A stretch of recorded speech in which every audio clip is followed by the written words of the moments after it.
Hi hello. நான் இன்றைக்கி வந்துட்டு மரவள்ளிக்கிழங்கு வந்துட்டு பால் ஊற்றி பண்ணலாம் சொல்லி ஒரு பிளான் பண்ணியிருந்தேன். பார்த்தா எல்லாமே கெட்டு போச்சு. அப்புறம் ராகிக்கு வந்துட்டு எனக்கு புதுசாக வாங்கிட்டு வந்துட்டாங்க. நான் இதை ஆல்ரெடி பண்ணியிருப்பேன், நீங்கள் பார்த்துருப்பீங்கன்னு நினைக்கிறேன்.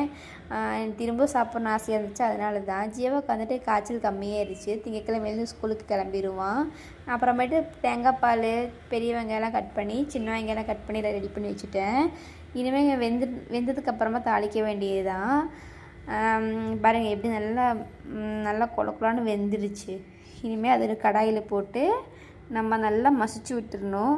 அதுக்கப்புறமா நம்ம கட் பண்ணி வச்சுருக்கோம்ல சின்ன வெங்காயம், பச்சை மிளகாய் இதெல்லாம் போட்டு நல்லா கிளறி விட்டு திரும்பவும் தேங்காய் பால் ஊற்றி நல்லா அது கொஞ்சம் சுண்டுற வரைக்கும் நம்ம விட்டுறணும்.